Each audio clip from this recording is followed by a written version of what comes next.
네, 안녕하세요. 미 선물 내 여전히 상승세는 보이고 있는 상황이긴 한데 조금 상승세가 조금 둔화가 되었습니다. 다우가 0.16, S&P 500 0.37, 네, 나스닥 0.56%대에서 상승 유지는 하고 있으나 장초, 장중 대비해서 조금 상승세가 둔화가 되었고요.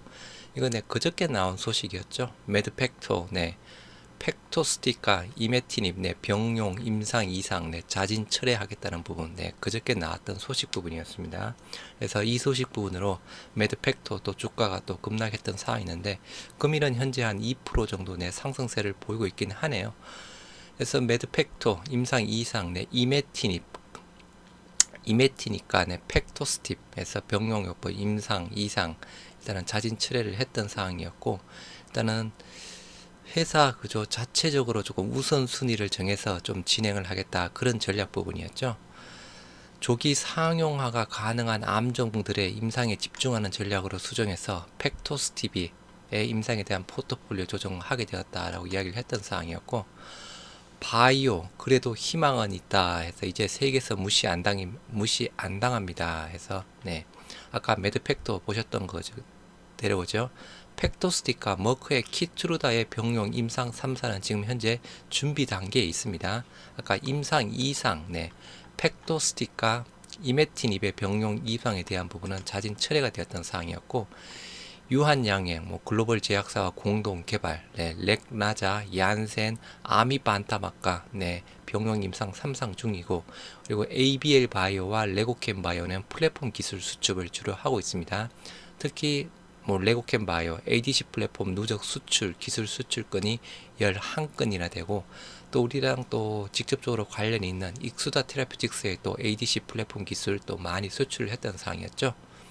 그리고 삼성바이오로직스, SK바이오사이언스 코로나19 백신 부분으로 말 그대로 코로나 이슈 부분으로 어떻게 보면 급정한 회사죠. 삼성바이오, SK바사 그리고 우리 셀트리온 코로나19 치료제 레키로나주 개발은 했지만 실질적으로 조금 많이 매출 자체는 부족했던 상황이었습니다.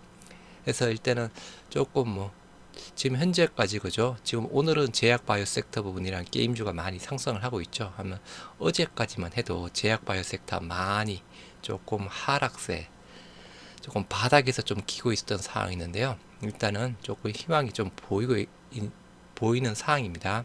또한 이번 정부 정부에서 대규모 지원 또한 약속했던 상황이었죠. 그래서 이번 정부에서 제약 바이오 섹터에 대한 부분 좀 긍정적인 이야기가 많이 나오고 있는 게 또 사실이고요. NK맥스, 슈퍼 NK 육종암 말기 환자도 효과봤다 해서 치료제 개발 기대감의 상승세라고 하는데 오늘은 일단 그죠 제약바이오 대부분 다 상승하고 있는 상황이죠. NK맥스 부분도 한 1, 2%대 지금 상승세를 보이고 있는 상황이고 일단은 육종암 말기 환자뿐만 아니고 알츠하이머 쪽에 대한 부분도 또 효과가 있다라고 이야기를 했던 상황이었죠. 육종암은 국내 발병률 1% 미만인 대표적 고난도 희귀암이라고 합니다. 그래서 이러한 NK맥스, 이러한 육종암 환자에게 슈퍼 NK를 단독 투여한 임상 데이터를 ASG 학회에서 구두 발표한 바 있다. 슈퍼 NK 단독 투여만으로 육종암 환자에게 유의미한 효과를 보였으면서 부작용도 전혀 나타나지 않은 것으로 확인됐다. 또한 기존 면역 항암제 바벤시오와 병용 투여를 했을 때는 큰 효과를 보였다라고 하고 있습니다. 바벤시오 단독 투여 대비 병용 투여를 했을 때 더욱 높은 효과를 보였고 기존 면역 항암제를 단독으로 투여했을 때 나타나는 심각한 부작용 또한 슈퍼 NK 병용을 통해 줄여졌다는 것이 회사 측의 설명 부분이다 라고 이야기를 하고 있습니다. 해서 육종암뿐만 아니라 알츠하이머 쪽에 대한 부분도 NK맥스 부분이고요. 보스턴 지사 통해서 레고캠 ADC 기술 임상 입증 오늘 나온 기사 부분인데요.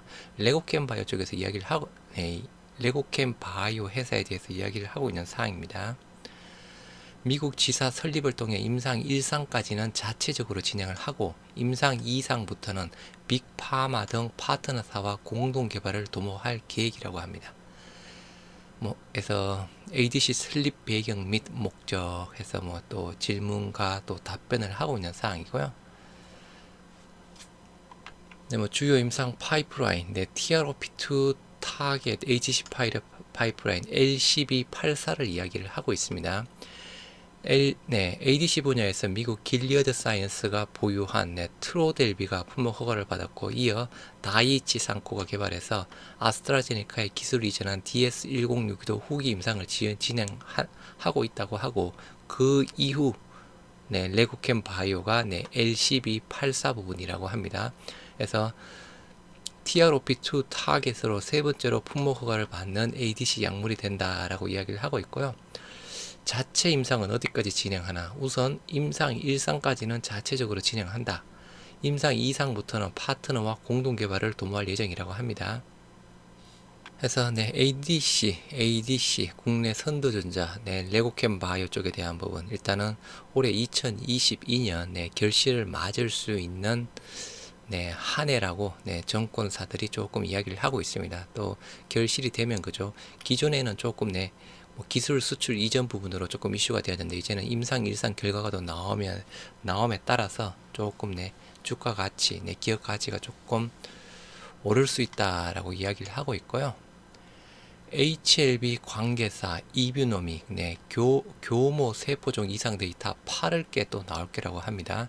그래서 뭐 지금 현재 HLB 리보세나리 부분으로 좀 간암 치료제 그죠, 임상 3상 1상 지표 내 호조 부분으로 주가가 급등했던 사항이 있는데, 또 관계사인 이뮤노믹 교모 세포종 이상 데이터 8월 달쯤에 나온다라고 하네요. HLB의 관계사인 미국의 이뮤노믹 테라피틱스가 교모 세포종 신약 후보 물질 임상 2상 시험 환자 등록 절차를 마쳤다고 합니다.